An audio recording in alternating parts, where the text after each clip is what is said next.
पति और पत्नी का रिश्ता पूरी तरह से विश्वास और भरोसे पर टिका होता है और जिस दिन ये भरोसा और विश्वास टूट जाता है उस दिन कई और लोगों की ज़िंदगियां भी तबाह और बर्बाद कर देता है।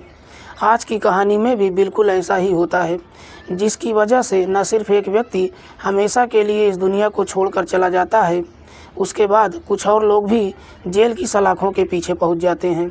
वाकई में दोस्तों, आज की जो कहानी है ये आपको भी हैरान कर देने वाली है। नमस्कार, प्रणाम, मैं आपका भाई, आपका दोस्त अभय और आप देख रहे हैं द कीप क्राइम।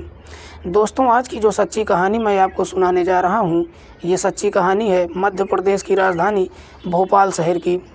भोपाल में एक थाना पड़ता है नजीराबाद। ये बात है 26 नवंबर 2023 की रात के लगभग 12 बजे के आसपास की।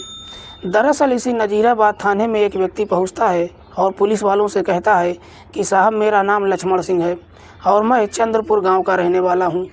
लक्ष्मण पुलिस वालों से कहता है कि साहब, किसी ने मेरे भाई शोभान सिंह की हत्या कर दिया है और उसकी डेड बॉडी उसके ही घर में पड़ी है। शोभान, जिसकी उम्र है लगभग 40 साल के आसपास, जो शादीशुदा है। शोभान की पत्नी का नाम है भोलीबाई। लक्ष्मण जैसे ही इस तरह की बातें कहता है, पुलिस लक्ष्मण से और कुछ पूछताछ नहीं करती है, बल्कि आनंद फानंद में ही अपनी टीम के साथ लक्ष्मण को लेकर शोभान के घर पहुंच जाती है। पुलिस जब शोभान के घर पहुंच जाती है तो देखती है कि वाकई में घर के अंदर एक डेड बॉडी पड़ी है। पूरा फर्श भी खून से लथपथ पड़ा हुआ है। पुलिस जब शोभान की डेड बॉडी का मुआयना करती है तो मालूम चलता है कि उसके गले पर किसी तेज धारदार हथियार से वार किया गया है। पुलिस जब इस हत्या की वजह लक्ष्मण से पूछताछ करती है तो लक्ष्मण कहता है कि साहब, रात के लगभग 12 बजे के आसपास जब मैं अपने खेतों में पानी डालकर वापस आ रहा था तो मैंने अपनी भाभी भोलीबाई को उसकी बेटी के साथ काफ़ी तेज़ी से पैदल जाते हुए देखा। जब इतनी रात को पैदल जाते हुए देखा तो मुझे काफ़ी अजीब सा लगा, इसीलिए मैंने भाभी को रोककर उनसे पूछताछ भी किया, लेकिन भाभी मेरे सवालों का बिना कोई जवाब दिए ही वहाँ से काफ़ी तेज़ी से चली गई, जिसे देखकर मुझे काफ़ी अटपटा लगा। दरअसल मैं पहले से ही जानता हूँ कि भाभी और भैया के बीच में अक्सर लड़ाई झगड़ा होता रहता है, इसलिए मैं भाई साहब का हाल जानने के लिए उनके घर पहुँच गया। लेकिन जैसे ही उनके घर पहुँच गया मैंने अपने भाई को इस अवस्था में पाया, तो इसीलिए यहाँ से सीधे मैं थाने आ गया। लक्ष्मण जैसे ही इस तरह की बातें कहता है, पुलिस अब भोलीबाई के बारे में पूछताछ करती है तो लक्ष्मण कहता है कि साहब, मेरी भाभी अपनी बेटी को लेकर अपने मायके चली गई होगी। भोलीबाई, जो कि बगल के ही कढ़ैया गांव की रहने वाली है। पुलिस सबसे पहले सोनाथ की डेड बॉडी को अपने कब्जे में लेती है और उसको पोस्टमार्टम के लिए भेज देती है। साथ ही साथ सोनाथ की पत्नी भोलीबाई के नंबर पर फ़ोन करती है और उसको भी थाने बुलाती है। इधर पुलिस जब लक्ष्मण को लेकर थाने पहुंचती है तो उसके थोड़ी ही देर बाद सोनाथ की पत्नी भोलीबाई भी थाने पहुंच जाती है। लेकिन भोलीबाई जब थाने पहुंचती है तो अपनी पति की हत्या के बारे में कुछ और ही बताती है। भोलीबाई कहती है कि साहब, मेरे ससुर मांगेलाल ने अपनी सारी ज़मीन का बंटवारा अपने दोनों बेटों के बीच में बराबर हिस्सों में कर दिया है, लेकिन इसके बावजूद भी मेरा देवर लक्ष्मण अक्सर ज़मीनी विवाद को लेकर मेरे पति के साथ लड़ाई झगड़ा करता रहता है। दरअसल मेरे पति की हत्या मैंने नहीं किया है, बल्कि मेरे ही देवर लक्ष्मण ने किया है। जैसे ही भोलीबाई इस तरह की बातें कहती है, पुलिस को भी उलझन हो जाता है कि आखिरकार सच कौन बोल रहा है और झूठ कौन बोल रहा है। इसीलिए पुलिस भोलीबाई के साथ साथ लक्ष्मण को भी अलग अलग बिठाकर इन दोनों से पूछताछ करती है।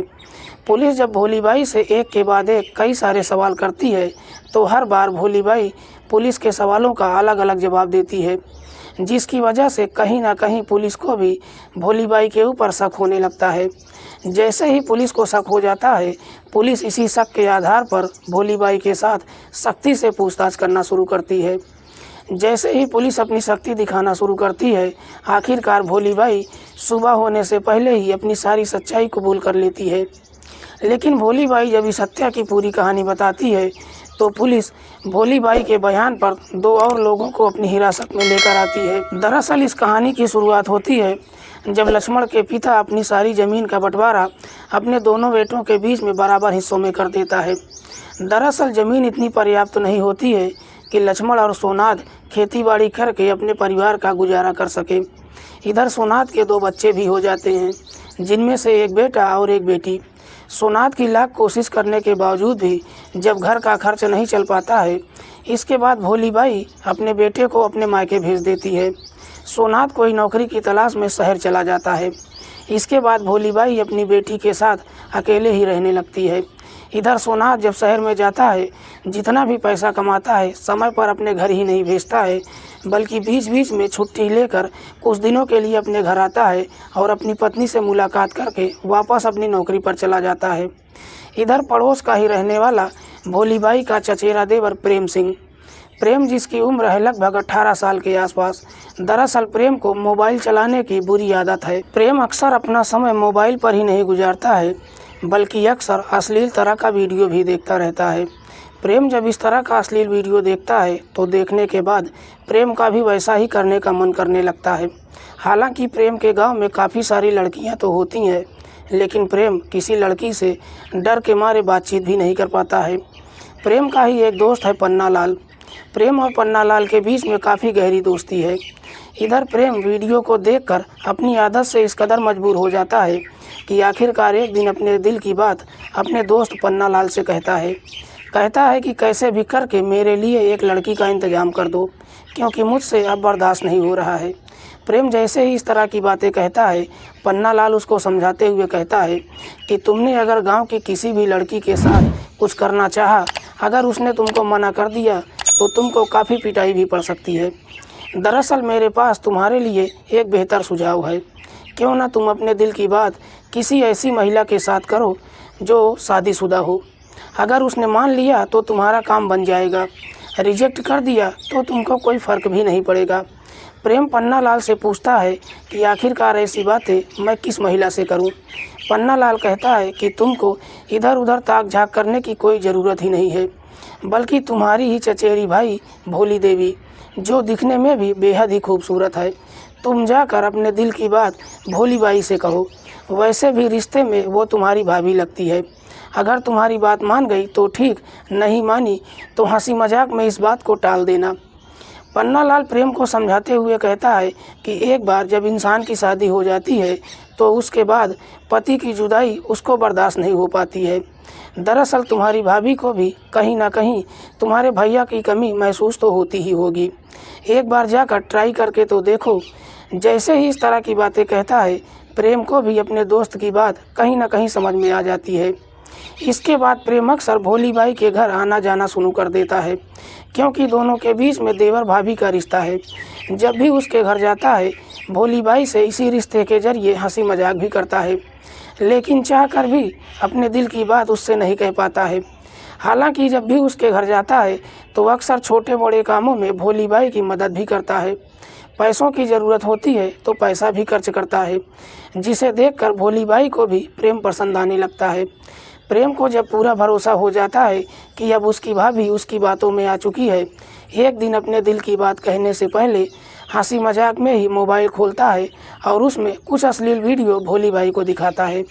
इधर भोली बाई जैसे ही वो अश्लील वीडियो को देखती है तो देखकर भोली बाई का मूड खराब हो जाता है और इसी दौरान ही प्रेम और भोली बाई के बीच में अवैध संबंध बन जाता है। एक बार जब ये सिलसिला शुरू हो जाता है तो फिर कभी रुकने का नाम ही नहीं लेता है, चाहे दिन हो या फिर चाहे रात हो। ये सिलसिला कई महीनों तक चलता रहता है। लेकिन जैसे ही कुछ महीनों का समय गुजर जाता है, इधर दिवाली के अवसर पर सोनाथ कुछ दिनों की छुट्टी लेकर अपने घर पहुंच जाता है। लेकिन सोनाथ जब अपने घर पहुंचता है तो गांव के कुछ लोग सोनाथ की पत्नी को लेकर उससे शिकायत करते हैं। हालांकि सोनाथ के पास कोई सबूत नहीं होता है, फिर भी गांव के लोगों की बातों पर भरोसा कर लेता है और अपनी पत्नी के ऊपर नज़र रखना शुरू कर देता है। साथ ही साथ अपनी पत्नी से कहता है कि इस बार मैं 2 महीनों की छुट्टी लेकर अपने घर पर आया हूँ। ये सुनकर भोली बाई काफ़ी परेशान हो जाती है। उसको समझ में नहीं आता है कि 2 महीनों तक वो प्रेम से जुदाई कैसे बर्दाश्त करेगी। इधर सोनाथ भी जब अपने घर में रहने लगता है तो अक्सर अपनी पत्नी के ऊपर नज़र रखना शुरू कर देता है और आखिरकार एक दिन अपने ही घर के अंदर अपनी पत्नी और प्रेम को बेहद ही आपत्तिजनक हालत में देख लेता है। जैसे ही इस तरह का नज़ारा देखता है तो प्रेम वहाँ से भाग खड़ा होता है, लेकिन सोनाथ भी काफ़ी समझदारी से काम लेता है और अपनी पत्नी को समझाते हुए कहता है कि गांव वाले जो कह रहे थे वो झूठ नहीं बोल रहे थे, इसलिए अब मैं इस घर को छोड़कर कहीं नहीं जाने वाला हूँ। बल्कि मैं तुम्हारी आखिरी गलती समझकर तुमको माफ़ कर दे रहा हूँ। लेकिन याद रखना, इस तरह की गलती अब दोबारा कभी नहीं होनी चाहिए। धीरे धीरे समय आगे गुजरने लगता है, लेकिन तब तक काफ़ी देर हो चुकी थी। दरअसल प्रेम और भोलीबाई एक दूसरे के बगैर नहीं रह सकते थे, इसलिए कैसे भी करके मौका निकालकर अक्सर फ़ोन पर एक दूसरे से बातचीत करने लगते हैं। लेकिन एक दिन भोलीबाई जब प्रेम से बातचीत कर रही थी, उसी दौरान सोनाद अपनी पत्नी को पकड़ लेता है और फिर उस दिन अपनी पत्नी की काफ़ी बुरी तरीके से पिटाई करता है। जब अपनी पत्नी की पिटाई करता है, भोलीबाई ये सारी बातें प्रेम को बता देती है। इधर प्रेम को जब मालूम चलता है कि सोनाद ने अपनी पत्नी की पिटाई किया है, तो प्रेम काफ़ी गुस्से में आ जाता है और जाकर अपने दोस्त पन्नालाल से मुलाकात करता है और कहता है कि मुझे समझ में नहीं आ रहा है कि मैं करूं तो क्या करूं, क्योंकि मैं भोलीबाई से काफ़ी प्यार करता हूं और इसलिए उससे जुदाई बर्दाश्त नहीं कर पा रहा हूं। दरअसल भाभी को भी मुझसे प्यार हो गया है, लेकिन याद रखना कि अगर दोबारा सोनाद ने भोलीबाई के ऊपर हाथ उठाया तो मैं भरोसा दिला रहा हूँ कि मैं उसका हाथ ही काट दूंगा।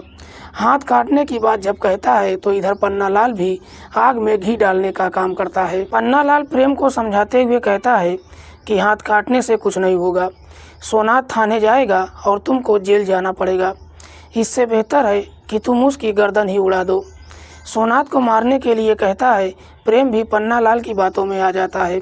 साथ ही साथ पन्नालाल से कहता है कि मैं ये काम अकेले नहीं कर सकता हूँ, तुमको मेरा साथ देना होगा। पन्नालाल भी प्रेम का साथ देने के लिए तैयार हो जाता है। जैसे ही अपना पूरा प्लान बना लेता है, इसके बाद प्रेम भोलीबाई के पास फ़ोन करता है और भोलीबाई को अपने पूरे प्लान के बारे में बताता है। इधर भोलीबाई भी अपने पति से इस तरह से नफरत कर चुकी थी कि प्रेम का साथ देने के लिए तैयार हो जाती है। इसके बाद एक सही मौके का इंतज़ार करने लगते हैं। जैसे ही सही मौका मिल जाता है, उसके ठीक 2 दिन पहले पन्नालाल प्रेम को समझाते हुए कहता है कि जिस दिन तुम अपने काम को अंजाम देना, जी भर के मज़ा भी कर लेना, क्योंकि सोनाद जब इस दुनिया को छोड़कर चला जाएगा तो 13 दिनों तक भोलीबाई से तुम्हारी मुलाकात नहीं हो पाएगी, क्योंकि भोलीबाई 13 दिनों तक अपने पति के गम में रहेगी। ये दोनों सोनाद को मारने के लिए इस तरह से प्लान बनाते हैं कि लगता है किसी इंसान को नहीं बल्कि किसी भेड़ बकरी को मारने वाले हैं। इसी षड्यंत्र के तहत 26 नवंबर 2023 को रात के समय सोनाद जब गहरी नींद में सो रहा था तो भोलीबाई प्रेम को अपने घर बुलाती है। प्रेम जब भोलीबाई के घर जाता है तो दोनों आपस में काफ़ी देर तक संबंध बनाते हैं। जैसे ही दोनों की हवस पूरी हो जाती है, सोनाद जब गहरी नींद में होता है, उसी समय प्रेम अपने दोस्त पन्नालाल को फ़ोन करता है और उसको सोनाद के घर बुलाता है। पन्नालाल जब सोनाद के घर पहुंचता है तो भोलीबाई अपने पति का दोनों पैर पकड़ लेती है। प्रेम अंदर से कुल्हाड़ी लेकर आता है और उसी कुल्हाड़ी से सोनाद की गर्दन पर एक के बाद एक कई सारे वार कर देता है, जिसकी वजह से घटनास्थल पर ही सोनाद की मौत हो जाती है। इसके बाद पन्नालाल और प्रेम वापस अपने अपने घर चले जाते हैं। इधर भोलीबाई अपनी बेटी को लेकर घर से निकलती है और अपने मायके के लिए निकल जाती है, लेकिन बदकिस्मती से रास्ते में ही उसकी मुलाकात लक्ष्मण से हो जाती है और ये सारा भेद खुल जाता है। वाकई में दोस्तों, भोलीबाई जब ये पूरी कहानी पुलिस को बताती है तो पुलिस लक्ष्मण की तहरीर पर प्रेम और उसके दोस्त पन्नालाल भोलीबाई के ऊपर मुकदमा दर्ज करती है और गंभीर धाराओं में तीनों को जेल भेज देती है। दोस्तों, आज की कहानी सुनाने का उद्देश्य किसी को परेशान करना नहीं है, किसी की भावनाओं को आहत करना नहीं है। हमारा उद्देश्य समाज में हो रहे अपराध के प्रति आपको जागरूक करना है। मिलते हैं किसी और सच्ची कहानी के साथ, तब तक के लिए नमस्कार, जय हिंद।